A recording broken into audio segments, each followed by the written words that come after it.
In tonight's Rewrite, a libertarian double feature.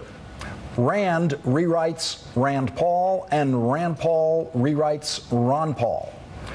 Rand Paul rewrote himself on drones after the Boston Marathon bombing. I've never argued against any technology being used when you have an imminent threat, an active crime going on. If someone comes out of a liquor store with a weapon and $50 in cash, I don't care if a drone kills him or a policeman kills him.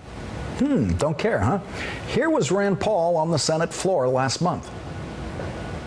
No American should be killed by a drone on American soil without first being charged with a crime, without first being found to be guilty by a court.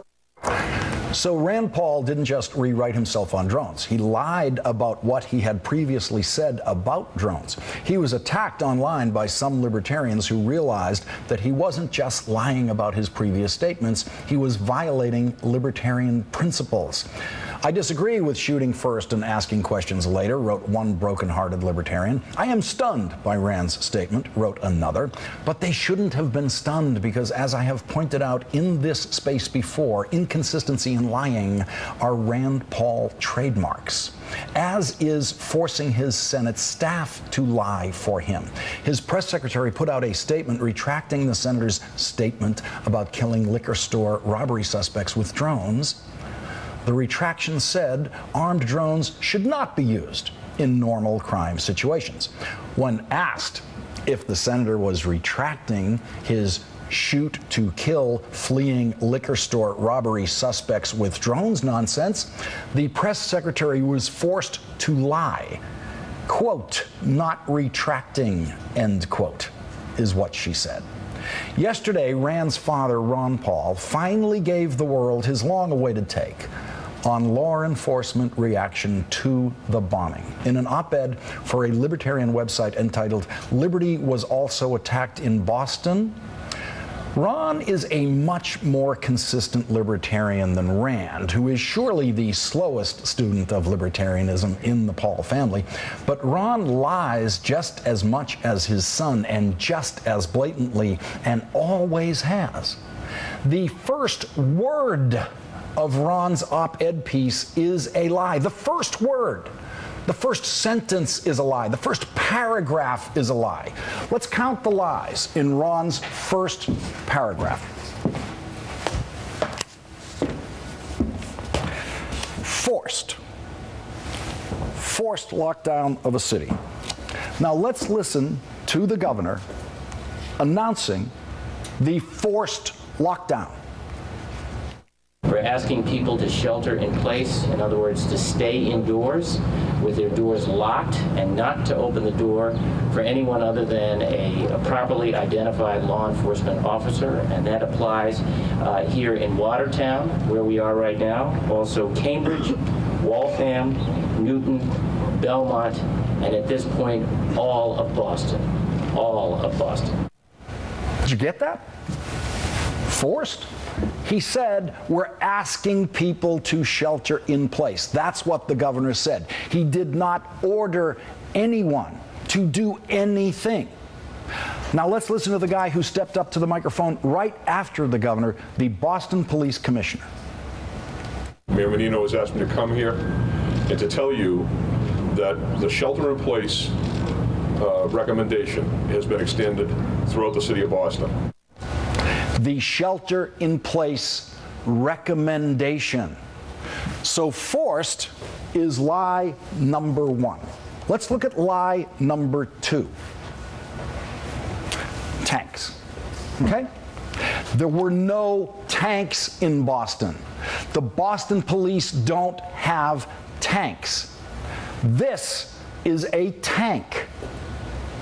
And this is the most fearsome vehicle that the Boston police used in the manhunt. It's about as scary as the armored trucks that move cash to and from your neighborhood bank. It is not a tank. Look at those tires on the police vehicle. Now look at the tires on a tank. See? No tires on a tank. Ron Paul knows the difference. He served honorably in our military. He knows the difference between a tank and an armored car, but for rhetorical effect, he prefers the lie to the truth on that one. Door-to-door armed searches without warrant. Police don't need warrants if property owners welcome them into their homes. Families thrown out of their homes at gunpoint to be searched without probable cause. No guns were pointed at any families. Some families vacated their homes in Cambridge as police searched homes in that area, in the area of the suspect's home. I was on the street in Cambridge then talking to the residents who were very glad to be out of their homes for the few hours it took the police to be sure that there were no more bombs in that area near the suspect's home, in or near the suspect's home. The street that the police was searching then was actually full of spectators and reporters watching the bomb search from what we hoped was a safe distance. None of the spectators on the street were following the recommendation to shelter in place, and no police officer told them to go home because no police officer had the authority to tell anyone to go home because there was no forced lockdown. No businesses were forced to close. That is another Ron Paul lie. No businesses were forced to close. A wonderful little cafe was doing a busy lunch business on the corner of the street being searched for bombs in Cambridge. Transport shut down. Well, taxis were running most of the day, and you could always drive a car anywhere you wanted, but subways and buses were shut down. So I will give Ron Paul that one. So the first paragraph has 6 sentences and 5 lies. Ron Paul repeats variations on those lies throughout the piece. The shelter-in-place command. Those are his words. That's what he calls it. There was no command. The paramilitary troops terrorizing the public. Those are the words he used, terrorizing the public. Here is how the public reacted to being terrorized by their local police.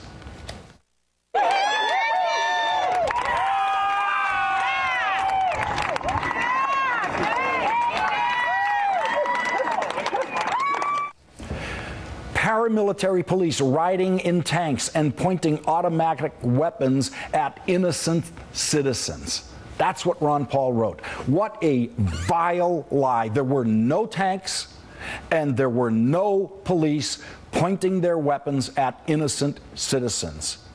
And you know who knows what a despicable lie that is? You know who knows how many police-hating lies Ron Paul told in his op-ed piece? Rand Paul. Rand Paul knows. When he was issuing his retraction about supporting drone use in liquor store robberies, Rand Paul said this: "Fighting terrorism and capturing terrorists must be done while preserving our constitutional protections. This was demonstrated last week in Boston." I'm sorry, libertarians, honest libertarians. You deserve better spokesmen than Ron and Rand. But until you get better libertarian advocates, you're going to have to continue to endure paranoid, lying politicians in the Paul family.